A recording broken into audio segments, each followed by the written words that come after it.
Hello दोस्तों इस video में हम बात करेंगे पास्ट इंडेफिनिट टेंस की। तो दोस्तों सबसे पहले किसी भी टेंस को बनाने के लिए ज़रूरी है उस टेंस की पहचान। दोस्तों इसकी पहचान होती है पास्ट इंडेफिनिट की आ, ई, ए या फिर इनकी मात्राएं। ये देखिए आ का डंडा, ई की और ये ए की मात्रा। या तो ये आई आएंगे या फिर या, ये और या फिर ता था, ती थी, ते थे। इनमें से कोई भी आदि हिंदी वाक्यों के अंत में आते हैं, यानी हिंदी का जो सेंटेंस होगा उसमें पीछे कुछ इस तरीके के मात्राएं या फिर ये वाले वर्ड दिखाई दे जाएंगे आपको। जैसे कि एग्जांपल देखिए, उसने चाय पी ली। अब दोस्तों ये है ली। अब ली तो किसी टेंस की पहचान होती नहीं है, तो देखिए इसमें क्या है, ई लगा हुआ है, यानी कि ये जो सेंटेंस है वो पास्ट इंडेफिनिट का है। दूसरा देखिए, नीलू ने खाना खा लिया। अब देखिए इसके लास्ट में क्या आ रहा है, या, यानी कि आ की मात्रा। वैसे या ये भी इसकी पहचान होती है, लेकिन इसमें भी आ रहा है, आ इसमें भी आ रहा है। ऐसा नहीं है कि सभी में या ये आते हैं। तो जैसे कि ये था, अब इसमें या ये कुछ नहीं है, लेकिन ई की मात्रा है। वैसे तो जनरली इसकी पहचान ये होती है कि जो काम हो गया, पास्ट में गुजर गया, वो होता है। लेकिन ऐसे पहचानना हम हिंदी भाषी राज्यों के लोगों के लिए बड़ा कठिन होता है कि गुजर गया, कि आएगा, कि पास्ट है, कि परफेक्ट है। इसलिए इंग्लिश को थोड़ा आसान बनाने के लिए कुछ इस तरीके की पहचान बना ली जाती हैं। तो दोस्तों ये एक आसान सी पहचान है, आ, ई, ए या फिर इनकी मात्रा होगी पीछे, तो आप पहचान जाइए कि पास्ट इंडेफिनिट है। चलो अब पहचान लिया, अब दूसरा काम क्या करना है, उसको बनाना है। तो दोस्तों किसी भी सेंटेंस को बनाने के लिए सबसे पहले ज़रूरी है पहचान, तो दूसरा ज़रूरी है उसका स्ट्रक्चर। अब दोस्तों ये अफर्मेटिव सेंटेंस का स्ट्रक्चर लिखा हुआ है। इम्पेरेटिव सेंटेंस के बाद में सबसे छोटा स्ट्रक्चर इसी का होता है, subject plus V2 plus other. Subject लगाने के बाद दोस्तों V2 यानी कि वर्ब की सेकंड फॉर्म लगानी है, और इसके बाद में जो भी बच रहा है उसको पीछे लिख देंगे। सब्जेक्ट सिंगुलर हो प्लूरल हो सबके साथ बी फॉर्म यानी सेकंड फॉर्म लगानी है। चलो तो दोस्तों बनाते हैं। अब क्या है इसमें, उसने चाय पी ली। उसने सब्जेक्ट पहले होता है। अब उसने, अब ये लड़की है कि लड़का पता नहीं, तो हम इसे लड़का मान लेते हैं, ठीक है। तो ही लिख दिया। यहाँ पर आप सी भी लिख सकते हो, ऐसा नहीं है कि मतलब आप यहाँ ही लिखना है, नहीं। उसने, किसने, लड़की भी हो सकती है लड़का भी, तो शी और ही दोनों ही यहाँ पर सही है। उसके बाद दोस्तों हमने सब्जेक्ट लगा लिया, अब हमको लगानी है सेकंड फॉर्म। और मैंने आपको बताया दोस्तों वर्ब होती है हमेशा पीछे, पी ली।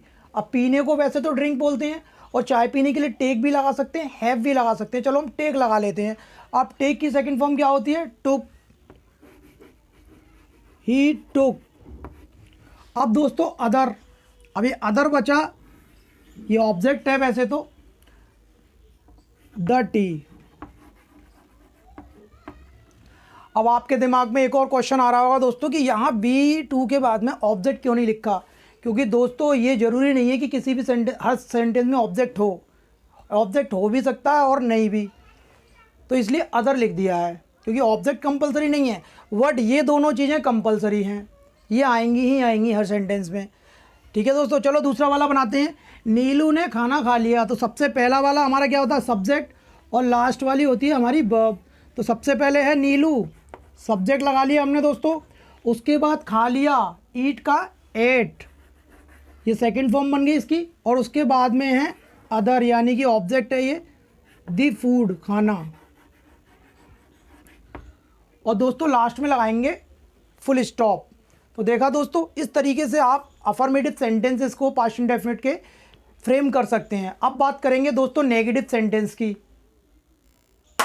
तो दोस्तों नेगेटिव सेंटेंस का स्ट्रक्चर होता है, ये आपके सामने है, देखिए। सबसे पहले सब्जेक्ट लगाएंगे, उसके बाद डिड नॉट लगाएंगे, उसके बाद B1 यानी कि वर्ब की फर्स्ट फॉर्म, और उसके बाद अदर जो भी बच रहा है उसको पीछे लिख देंगे। अब दोस्तों सबसे पहली बात, सब्जेक्ट सिंगुलर हो या प्लूरल हो, इसमें सिर्फ डिड ही लगता है हेल्पिंग वर्ब के रूप में। एक और बात दोस्तों, अब इसमें फर्स्ट फॉर्म लगेगी। केवल अफर्मेटिव सेंटेंस में ही सेकंड फॉर्म लगती है। अगर डिड आ जाता है तो फर्स्ट फॉर्म लगेगी, डिड नहीं है तो सेकंड फॉर्म लगेगी। एक और बात दोस्तों, पूरी इंग्लिश में अब सेकंड फॉर्म का कोई यूज़ ही नहीं है। आप कितनी भी इंग्लिश सीखिए, अब सेकंड फॉर्म का कोई यूज़ नहीं है। सेकंड फॉर्म केवल पास्ट इंडेफिनिट के अफर्मेटिव सेंटेंस के लिए ही बनी है। इसके अलावा इस वर्ब का और कोई इस फॉर्म का कोई यूज़ नहीं है। ऐसे ही जो ऐसे ही फॉर्म होती है वो प्रेजेंट इंडेफिनिट के अफर्मेटिव के लिए ही बनी है, वो भी सिंगुलर सब्जेक्ट के साथ। इसके अलावा उसका भी कोई यूज़ कहीं भी इंग्लिश में नहीं है। अब आपको सेकंड फॉर्म इसके बाद कहीं नहीं मिलेगी। चलो दोस्तों इसको बनाते हैं। सबसे पहले सब्जेक्ट, लड़कों ने क्रिकेट नहीं खेला। सब्जेक्ट है लड़के, द बॉयज़। उसके बाद दोस्तों डिड नॉट लगाएंगे, डिड नॉट लगा लिया। अब लगाना है हमको मेन वर्ब की फर्स्ट फॉर्म। मेन वर्ब दोस्तों पीछे होती है प्ले, और उसके बाद में अदर। अदर है दोस्तों क्रिकेट, यानी ऑब्जेक्ट है ये, और फुल स्टॉप। ये बन गया दोस्तों, the boys did not play cricket. दूसरा बनाते हैं दोस्तों, वे गांव नहीं गए। सब्जेक्ट हो गया दे, उसके बाद में डिड नॉट लगाया। फिर दोस्तों फर्स्ट फॉर्म लगानी है। जाने की फर्स्ट फॉर्म होती है गो, और उसके बाद में दोस्तों अदर है ये गांव, और गो की कोई सी भी फॉर्म दे रखी हो, गो, वेंट, गॉन, गोइंग, गोज़।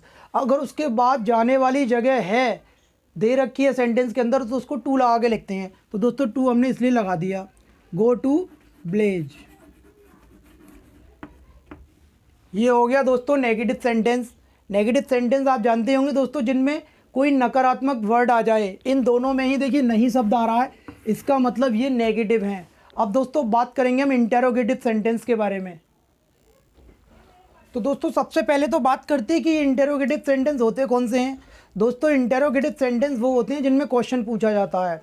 अब ये सेंटेंस जो होते हैं वो दो तरीके के होते हैं। एक तो जो सबसे पहले क्या आता है उनको बोलते हैं सिंगल इंटेरोगेटिव, और जिनमें कोई WH फैमिली का वर्ड बीच में आता है उनको बोलते हैं डबल इंटेरोगेटिव।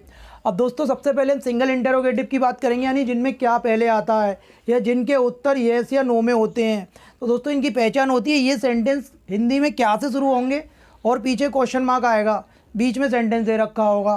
तो देखिए जैसे कि ये है, क्या पहले दे रखा है और पीछे क्वेश्चन मार्क आ रहा है। क्या बच्चों ने अपना पाठ याद कर लिया था, इसको भी देखिए क्या पहले आ रहा है और लास्ट में देखिए क्वेश्चन मार्क आ रहा है। क्या कुणाल ने कल किताब नहीं पढ़ी। तो दोस्तों ये दोनों ही सेंटेंस सिंगल इंटेरोगेटिव में। अब बात करते हैं इनका स्ट्रक्चर क्या होता है, इनको कैसे फ्रेम करेंगे। कुछ नहीं है दोस्तों, कोई सा भी सेंटेंस हो और कोई सा भी टेंस हो, आप सिर्फ हेल्पिंग वर्ब को उठा के, सब्जेक्ट के बाद होती है हेल्पिंग वर्ब अफर्मेटिव और नेगेटिव सेंटेंस में, उसको सब्जेक्ट से पहले कर देते हैं इंटेरोगेटिव और डबल इंटेरोगेटिव सेंटेंस में। ये कॉमन रूल है, सभी टेंसेस पर, सभी सेंटेंसेस पर अप्लाई होता है ये। तो चलो दोस्तों बनाते हैं। सबसे पहले अब हमको ये डिड जो था हमको पहले करना है सब्जेक्ट से, तो ये हमने डिड लगा दिया सबसे पहले। ये डिड दोस्तों क्या के लिए आया है, इसलिए क्या के लिए वाट का प्रयोग नहीं करेंगे। उसके बाद दोस्तों दूसरे नंबर पे हमको लगाना है सब्जेक्ट। सब्जेक्ट है हमारा बच्चे, तो बच्चों को बोलते हैं चिल्ड्रन, ज़्यादा है द चिल्ड्रन। उसके बाद दोस्तों हमें नोट लगाना है, लेकिन नोट देखिए ब्रैकेट में दे रखा है, इसका मतलब है कि नोट आया है तो लगाना है, नहीं आया तो इसको छोड़ देना है। अब दोस्तों इस सेंटेंस में नहीं है ही नहीं तो इसको छोड़ देंगे। उसके बाद में दोस्तों हमें लगाना है B1। B1 मिलेगी पीछे, याद करना, और याद करने को बोलते हैं दोस्तों लर्न, ये हो गया। उसके बाद है अदर। अब अदर बचा है इसमें अपना पार्ट। अब दोस्तों पार्ट की तो लेसन होती है, लेकिन अपने की अंग्रेजी हर जगह अलग अलग होती है। इसके ऊपर मैं एक वीडियो बनाऊंगा कहाँ पर अपने की इंग्लिश क्या लगाते हैं। फिलहाल मैं आपको बता देता हूँ, जब भी सब्जेक्ट प्लूरल हो और नाउन हो वो, तो देयर लगाते हैं, और दे के साथ दे अगर हो सब्जेक्ट हो और अपने शब्द आ जाए तब भी देयर लगाते हैं। इन दो कंडीशन में देयर का प्रयोग करते हैं। तो यहाँ हम देयर लगाएंगे, देयर लेसन। और दोस्तों जो क्वेश्चन मार्क है वो हिंदी और इंग्लिश दोनों में ही लगाना है, ये कंपलसरी है। अगर आप क्वेश्चन मार्क नहीं लगाएंगे तो आपका सेंटेंस गलत माना जाएगा। गलत क्या, ऐसा लगेगा कि वो क्वेश्चन नहीं पूछा है उसमें, तो इसलिए गलत हो सकता है। आप देखिए दोस्तों इसको बनाएंगे, सबसे पहले डिड लगाया, उसके बाद में सब्जेक्ट लिखेंगे, सब्जेक्ट है कुणाल। उसके बाद में फिर हमको लगाना है नहीं, और नहीं इसमें दे रखा है तो नोट लगा दीजिए इस नहीं के लिए। और उसके बाद B1 लगानी है पढ़ने की होती है रीड, उसके बाद अदर, पहले ऑब्जेक्ट लिखेंगे द बुक, और उसके बाद ये बचा टाइम, तो इसको लिखेंगे हम पीछे। ये एडवर्ब ऑफ टाइम है दोस्तों, टाइम वाली एडवर्ब 99% पीछे लिखते हैं, आगे भी लिख सकते हैं लेकिन बीच में नहीं लगाते इनको। चलो दोस्तों, ये होगा इंटेरोगेटिव। अब बात कर लेते हैं डबल इंटेरोगेटिव की। तो दोस्तों डबल इंटेरोगेटिव वो होती हैं जिनमें कोई क्वेश्चन वर्ड बीच में आता है, जैसे कि दोस्तों इसमें देखिए सेंटेंस में क्यों दे रखा है बीच में, और इसमें देखिए कब दे रखा है बीच में। तो ये दोनों ही सेंटेंस डबल इंटेरोगेटिव हैं। इसमें हाँ या ना में उत्तर देने से काम नहीं चलेगा, इसमें डिस्क्रिप्शन देना पड़ता है। इनको डबल इंटेरोगेटिव बोलते हैं। WH फैमिली टाइप भी बोल सकते हैं। अब दोस्तों इसका स्ट्रक्चर क्या होता है? इसका स्ट्रक्चर होता है दोस्तों, सबसे पहले वो जो क्वेश्चन वर्ड दे रखा है हिंदी सेंटेंस में उसकी इंग्लिश सबसे पहले लिखेंगे, उसके बाद डिड लिखते हैं, उसके बाद सब्जेक्ट लिखेंगे, फिर नॉट लिखेंगे अगर है तो, नहीं है तो छोड़ देंगे। उसके बाद दोस्तों V1 लिखेंगे और उसके बाद अदर, और लास्ट में question mark. Question mark is mandatory at the last of Hindi and English sentences. चलो दोस्तों शुरू करते हैं। सबसे पहले क्वेश्चन वर्ड लिखना है। क्वेश्चन वर्ड है हमारा क्यों, तो क्यों को बोलते हैं हम वाई। उसके बाद हमें डिड लगाना है, ये डिड लगा दिया। उसके बाद लिखना हमें सब्जेक्ट, सब्जेक्ट है अध्यापक, द टीचर। अब दोस्तों हमें लगाना है नोट, नोट इसमें नहीं है तो छोड़ देंगे। उसके बाद B1 पीटने की होती है दोस्तों, बीट। और उसके बाद अदर, अदर ये ऑब्जेक्ट है हिम। और दोस्तों क्वेश्चन मार्क लास्ट में ज़रूर लगाएंगे, हिंदी में और इंग्लिश में दोनों में ही, ठीक है। अब दोस्तों इसको बनाते हैं। रोहित मुंबई कब गया। अब कब, ये इसमें क्या है, क्वेश्चन वर्ड है, तो कब की होती है इंग्लिश में व्हेन। उसके बाद में हम डेट लगाएंगे, फिर सब्जेक्ट लिखेंगे, सब्जेक्ट है रोहित क्योंकि जाने का काम इसी ने किया है। उसके बाद में हम लगाएंगे B1, B1 है जाना यानी कि गो। और उसके बाद दोस्तों जाने वाली जगह भी दे रखी है तो उसको 2 लगा के लिखेंगे मुंबई, और फिर लास्ट में क्वेश्चन मार्क। ये हो गए दोस्तों आपके पास्ट इंडेफिनिट ख़त्म। 4 प्रकार के होते हैं, अफर्मेटिव, नेगेटिव, इंटेरोगेटिव और डबल इंटेरोगेटिव। इंटेरोगेटिव नेगेटिव और डबल इंटेरोगेटिव नेगेटिव सिर्फ नोट लगाने से बन जाते हैं, तो उनको अलग से पढ़ने की ज़रूरत नहीं है। चौथे नंबर पे, डबल इंटेरोगेटिव में 4th नंबर पे, और सिंगल इंटेरोगेटिव में 3rd नंबर पे नोट लग जाता अगर आता है तो, ठीक है दोस्तों। चलो दोस्तों और कोई लेटेस्ट इन्फॉर्मेशन देते हैं हम आपको दूसरी वीडियो में। Bye bye, take care.